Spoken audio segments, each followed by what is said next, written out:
Political military and group of people who have collect इसी के खोल में लोग भारत आने लगे और दोबारा से यूरोपीय कंपनियां जो थी उनका व्यापार शुरू हुआ। इस लोग से कुछ लाइन लिखी होती है वर्टिकल और यहाँ से आता है आर्टिस्ट वर्क इनोवेशन इन सब चीज़ों के लिए आपको ट्रेडमार्क दिया जाता है।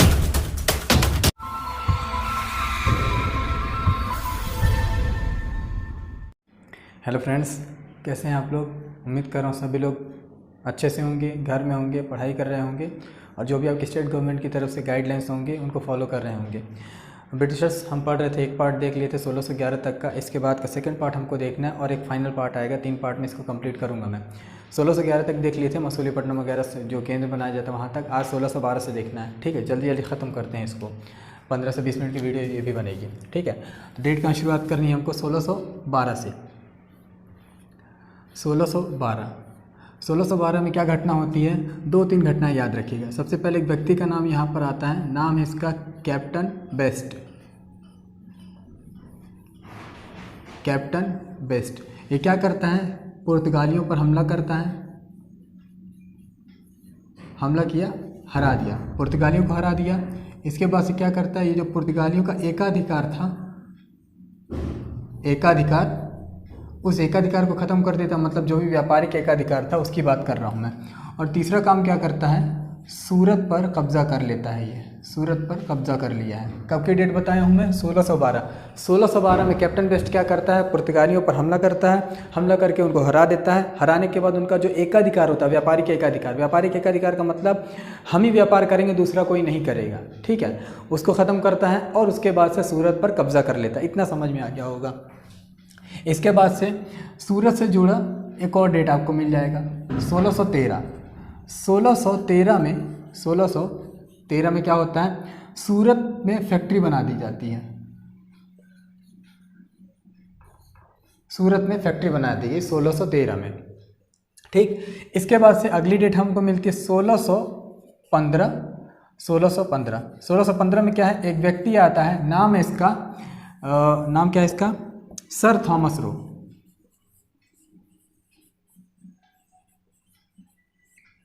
सर थॉमस रो भारत आता है। और क्यों आता है, ये जेम्स फर्स्ट का मैसेज लेकर के आता है, या जेम्स फर्स्ट का प्रतिनिधि बन करके आता है। इससे पहले एक और व्यक्ति का मैं बताया था, क्या नाम था उसका, कैप्टन हॉकिंस। तो कैप्टन हॉकिंस भी जेम्स फर्स्ट का प्रतिनिधि बन करके, राजदूत बन करके, या एम्बेसडर बन करके, या मैसेंजर बन करके आया था। सेम उसी तरह से सर थॉमस रो को भी भेजा गया, लेकिन सक्सेस नहीं होता है, कामयाब नहीं होता है। और फरवरी 1619 में ये बंदा वापस चला जाता है। फरवरी 1619 में ये वापस चला गया है, ठीक है। इस 1619 तक की डेट हो गई। अब इसके बाद की डेट हमको मिलती है 1622। और अगर आप लोग पुर्तगाली पढ़े होगे अच्छे से, जो मैं पढ़ाया हूँ, तो 1622 की डेट लिखते ही ध्यान आ गया होगा। क्या ध्यान आया होगा, 1622 में पुर्तगाली हारमूज हारे थे। तो हारे किससे थे, अंग्रेजों से। तो यहाँ पर क्या लिखूँ, पुर्तगाली हारमूज हार गए, ठीक है। इतना समझ में आ गया होगा।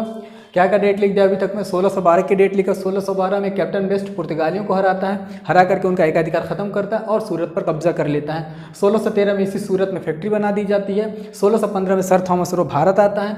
भारत आने के बाद फरवरी 1619 में वापस चला गया है। 1622 में पुर्तगालियों से हारमूज छीन लिया जाता है। 1622 तक की डेट हो गई। अब इम्पॉर्टेंट थोड़ा सा 1623 की घटना।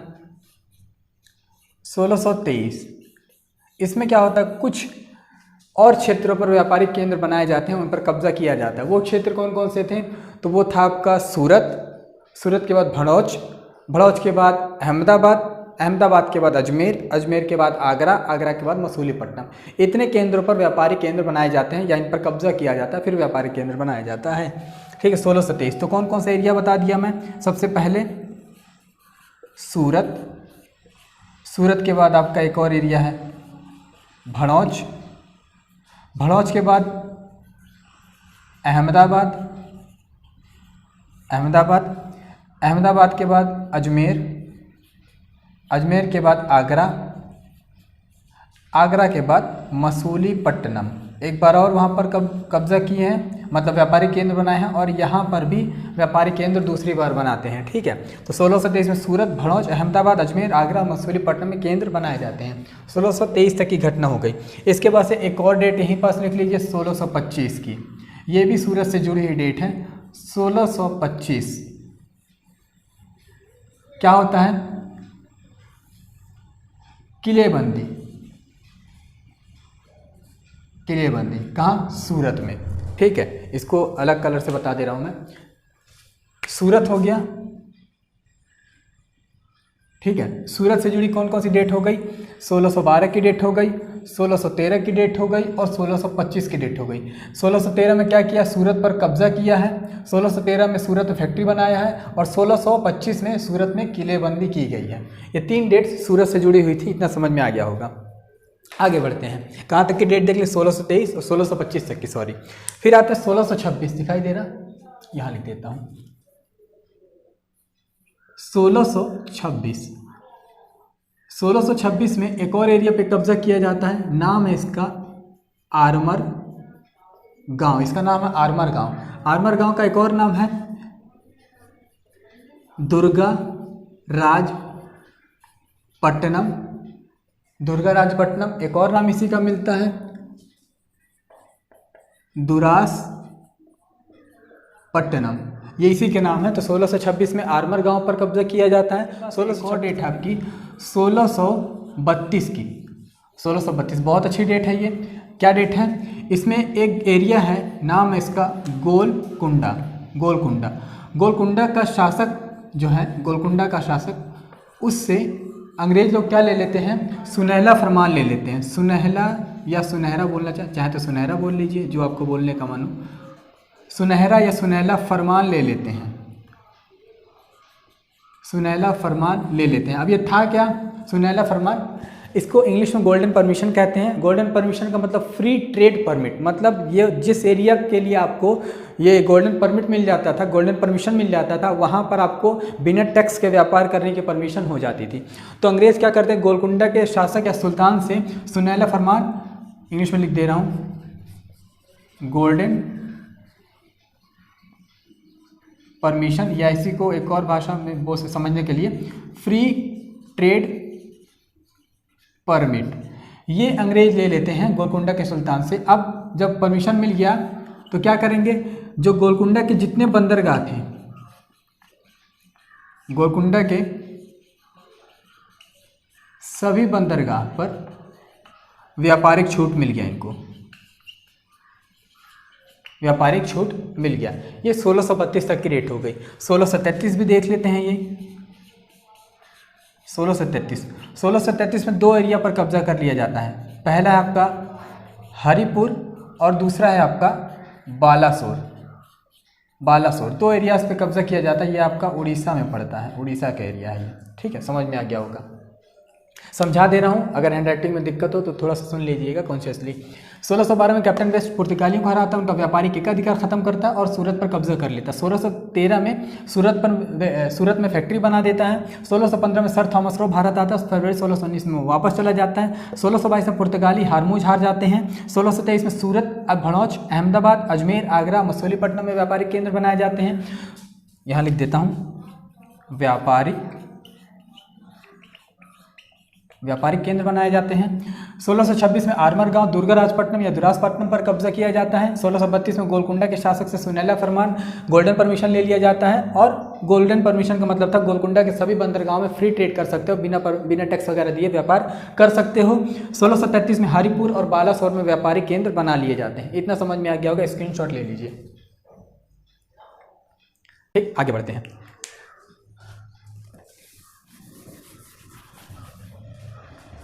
तो कहाँ तक की डेट देख ली हम लोग? 1633 तक का। इसके बाद से एक और डेट आपकी आती है 1639, इंपॉर्टेंट डेट है।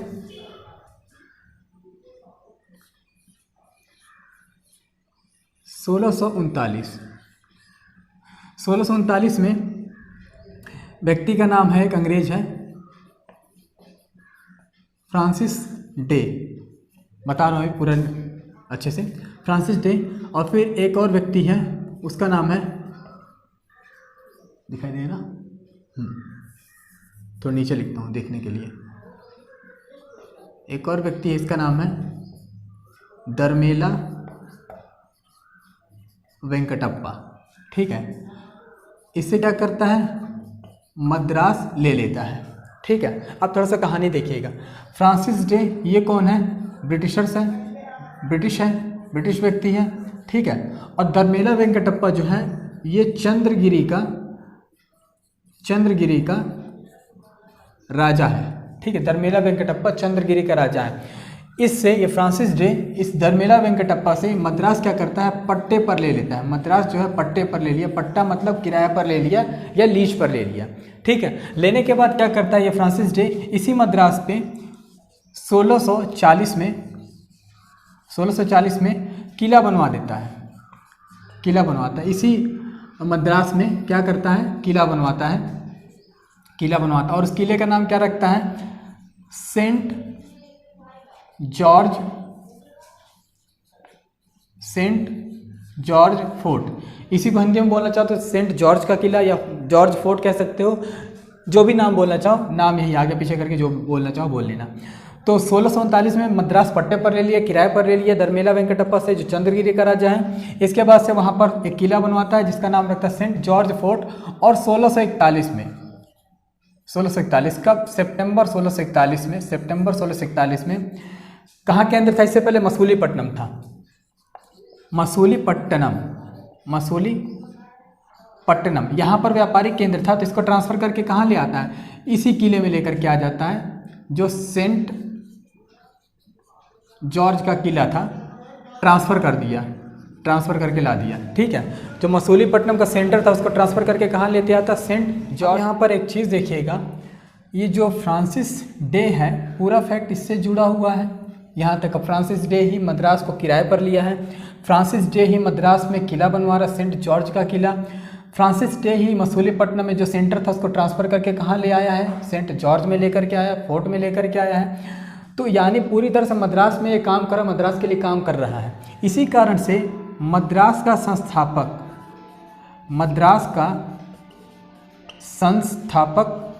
संस्थापक या इसी को कह सकते हैं वास्तुकार या इसी को इंग्लिश में बोलते हैं आर्किटेक्ट, ठीक है।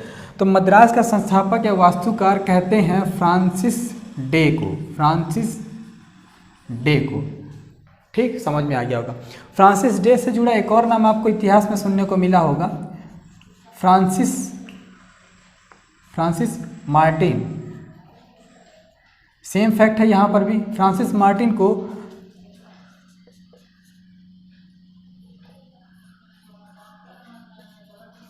पौंडीचेरी का संस्थापक या वास्तुकार कहते हैं। इसी तरह से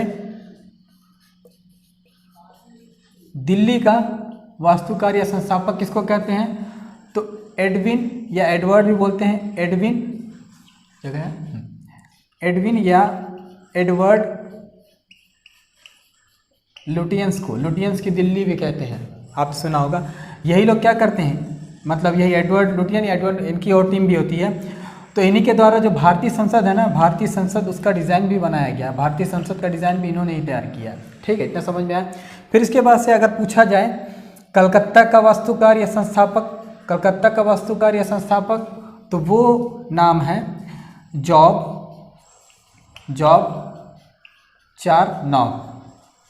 चारनॉक, इनको कलकत्ता का संस्थापक कहते हैं।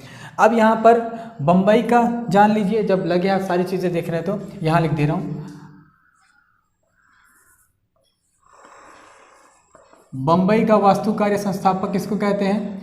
तो बम्बई का वास्तुकार या संस्थापक कहते हैं गैरोल्ड अंगियार या आयंगर को। गैरोल्ड अंगियार जो है बम्बई का प्रथम गवर्नर भी रहा है। इसके बाद से इसने यहाँ पर न्यायालय बनवाया, इसने यहाँ पर पुलिस विभाग बनवाया और इसने यहाँ पर सोने और चांदी के सिक्कों का टकसाल भी बनवाया है। इतना समझ में आ गया होगा, उम्मीद कर रहा हूँ। क्या क्या बताया मैं रिपीट कर रहा हूँ। 1639 में फ्रांसिस डे चंद्रगिरी के राजा धर्मेला वेंकटप्पा से मद्रास पट्टे पर यानी किराए पर ले लेता है। 1640 में यहाँ किला बनवाता है जिसका नाम रखता है सेंट जॉर्ज फोर्ट का किला। 1641 सितंबर 1641 में जो केंद्र होता है मसूलीपट्टनम में, उसको ट्रांसफ़र करके सेंट जॉर्ज किला यानी मद्रास में ही लेकर के आ जाता है। इसी कारण से मद्रास का संस्थापक फ्रांसिस डे को कहते हैं। पौंडीचेरी का संस्थापक फ्रांसिस मार्टिन कहलाता है। इसी तरह से दिल्ली का संस्थापक एडविन लुटियंस कहलाता है। कलकत्ता का जॉर्ज चार्नॉक को कहते हैं। बम्बई के गैरोल्ड लंगियार को कहते हैं। प्रथम गवर्नर भी रहा है, वहाँ न्यायालय की स्थापना कराया, पुलिस विभाग की स्थापना कराया है और सोने चांदी की टकसाल भी बनवाए। स्क्रीनशॉट ले लीजिए। ठीक, आगे बढ़ते हैं। ठीक, कहाँ तक हो गया हमारा? 1641 तक का डेट। आते हैं 1651।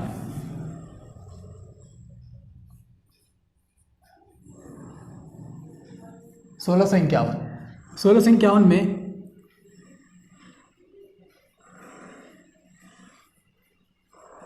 बंगाल का शासक है, नाम क्या इसका?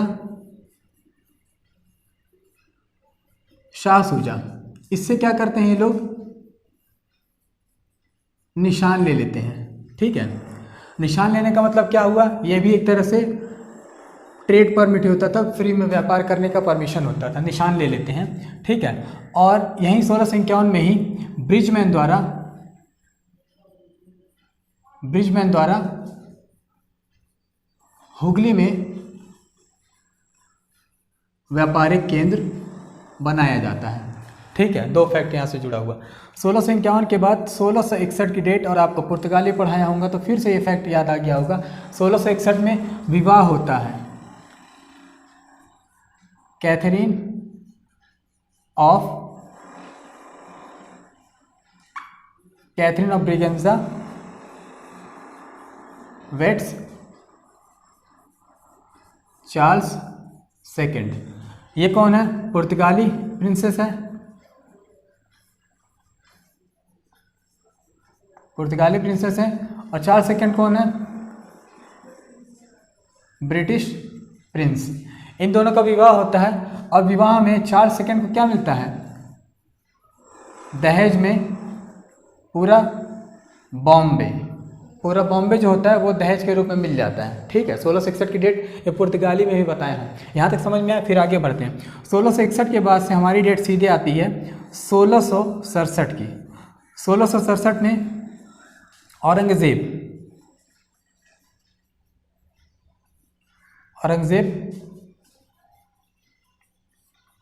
हुगली में व्यापार की अनुमति दे देता है। किसको? अंग्रेजों को। ठीक है, 1667 के बाद 1668 की डेट इम्पॉर्टेंट है। 1668 की डेट इम्पॉर्टेंट है। और क्यों इम्पॉर्टेंट है? इसी से जुड़ी हुई, कहाँ गए? इस विवाह से जुड़ी हुई डेट है ये। 1668 में ये जो बॉम्बे मिला था दहेज में, इस बॉम्बे को 10 पाउंड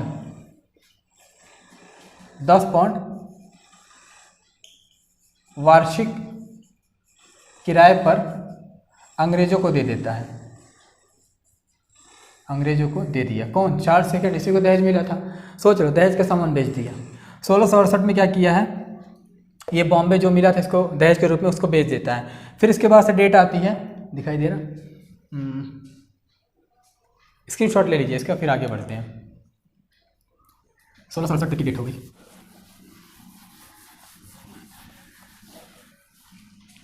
1668 की डेट हो गई। अब आता 1669 से 1677 तक। यहाँ पर बम्बई का प्रथम गवर्नर, अब बीच बताया हूँ, कौन है? गैरोल्ड अंगियार रहता है। गैरोल्ड अंगियार या आयंगर रहता है। इसी तरह से 1681 से लेकर के 84 तक बंगाल का चीफ एजेंट कौन रहता है? विलियम हैजेज रहता है। ठीक है, इसके बाद से अगली डेट आती है आपकी कौन सी? 1686 की। 1686 में युद्ध होता है औरंगजेब वर्सेस ब्रिटिशर्स। फिर इसके बाद से अगली डेट है आपकी, दिखाई दे रहा, 1687 में क्या होता है, जो केंद्र होता है कहाँ पर, सूरत, उसको ट्रांसफ़र करके कहाँ ला दिया जाता है, बम्बई में। ठीक है, तो याद रखिएगा। अब यहाँ पर एक चीज़ ध्यान दीजिएगा, 1687 में सूरत का जो केंद्र होता है उसको ट्रांसफ़र करके कहाँ ला दिया जाता, बम्बई। अब सूरत में एक गवर्नर था, नाम है इसका जोसेफ चाइल्ड, जॉन चाइल्ड भी कहलाता है ये, जोसेफ चाइल्ड, 1688 से 89 तक। ठीक है, जोसेफ चाइल्ड। अब सूरत से क्या हुआ, जब केंद्र ट्रांसफ़र हो गया तब ये तो वहाँ का क्या था, गवर्नर था, सूरत का गवर्नर है ये, ये सूरत का गवर्नर है। ठीक, ये सूरत का गवर्नर है, कौन, जोसेफ चाइल्ड। जोसेफ चाइल्ड क्या करता है, जब ट्रांसफ़र हो गया पूरा केंद्र कहाँ पर, बम्बई ट्रांसफ़र हो गया, तो ये इसके पास काम धाम बचा नहीं कुछ, एकदम खाली हो गया ये। जब खाली हो गया तो क्या करता है, अटैक कर देता है, किस पर, औरंगजेब के जहाज़ों पर। खाली दिमाग शैतान का घर होता है, वही, इसके पास काम चला गया, काम खत्म हो गया, तो क्या कर दिया, औरंगजेब के जहाज़ों पर अटैक कर दिया। और वो जहाज़ कौन कौन से थे, दो तरह के जहाज़ थे, एक जो थे वो मक्का जा रहे थे, मतलब तीर्थ यात्रा में जा रहे थे, और दूसरा जो जहाज़ का दल था वो व्यापारिक था। क्या करता है ये जोसेफ चाइल्ड, इन दोनों जहाज़ों पर अटैक कर देता है। ठीक, जब अटैक कर दिया तो औरंगजेब का हुआ दिमाग ख़राब हो गया, तो ये भी अटैक कर दिया बदले में। और अटैक किया तो क्या कर दिया है, कुछ एरियाज़ इनसे छीन लिया है। कौन कौन से एरियाज़ हैं, तो पहला छीन लेता है सूरत। ठीक, कौन कौन से एरिया छीन लिया, पहला छीना सूरत, दूसरा छीना है पटना के बाद छीना है कासिमपुर, दोनों बिहार का एरिया है। कासिमपुर के बाद छीन लेता है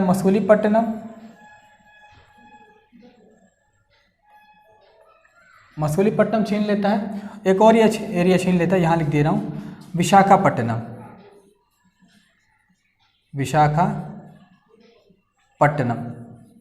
ठीक है, क्या किया जोसेफ चाइल्ड, औरंगजेब के दोनों जहाज़ों पर अटैक कर दिया, मक्का जाने वाले जहाज़ों पर और व्यापारिक जहाज़ों पर, दोनों का अटैक कर दिया, लूट उट लिया है। तो बदले में औरंगजेब भी अटैक कर देता है। ये पहला अटैक इसके द्वारा, दूसरा अटैक औरंगजेब के द्वारा। जब ये अटैक करता है तो सूरत, पटना, कासिमपुर, मसूलीपट्टनम और विशाखापट्टनम वाले एरियाज छीन लेता है। और छीनने के बाद क्या करता है, छीनने के बाद ये जो जोसेफ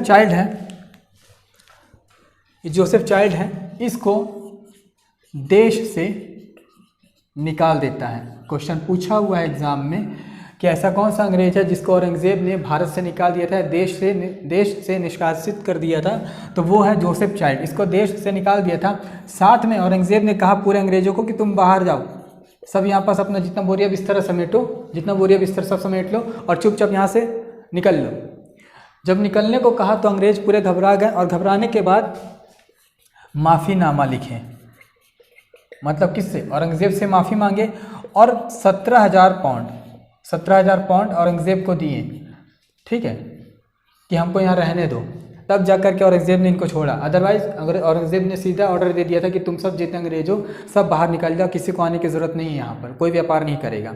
लेकिन बाद में माफ़ी मांगे, पैसे भी दिए, तब जाके औरंगजेब माना। ठीक है, तो इतना समझ में आया होगा, रिपीट कर दे रहा हूँ। 1669 से 77 तक बम्बई का प्रथम गवर्नर गैरो डंगियार रहता है। 1681 से 84 तक बंगाल का चीफ एजेंट विलियम हेजेज रहता है। 1686 में औरंगजेब और ब्रिटिशर्स के बीच युद्ध होता है। 1687 में सूरत का जो केंद्र होता है उसको ट्रांसफर कर दिया जाता है बम्बई में। 1688 से 89 तक जोसेफ चाइल्ड सूरत का गवर्नर है, औरंगजेब के जहाज़ों पर अटैक करता है। मक्का और व्यापारिक जहाज़ से, दो तरह के मक्का जाने वाले व्यापारिक जहाज़ से जब अटैक करता है, बदले में औरंगजेब भी अटैक करता है। अटैक करने के बाद सूरत, पटना, कासिमपुर, मसूलीपट्टनम, विशाखापट्टनम जीत लेता है, उनसे छीन लेता है और जोसेफ चाइल्ड को देश से निकाल देता है। साथ में बोलता है पूरे अंग्रेज तुम बाहर जाओ, लेकिन अंग्रेज नहीं जाते, माफ़ीनामा लिखते हैं, माफ़ी मांगते हैं, 17,000 पाउंड देते, तब औरंगजेब अलाउ करता है कि आप रह सकते हो, व्यापार कर सकते हो। स्क्रीनशॉट ले लीजिए।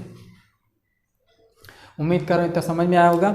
इसके अब जो अगली क्लास होगी इसमें लास्ट पार्ट होगा वो, और थोड़ी बहुत और चीज़ें ब्रिटिश ईस्ट इंडिया कंपनी वगैरह बन जाएगी, वो सारी चीज़ें देखना है। तो प्लीज़ पढ़ते रहिएगा और जो भी कमी होती है समझाने में, बोलने में, कंटेंट में किसी तरह का कोई डाउट होता है तो प्लीज़ कमेंट बॉक्स में बताइएगा। ठीक, thanks a lot, bye, take care, पढ़ाई करते रहिए, गुड लक।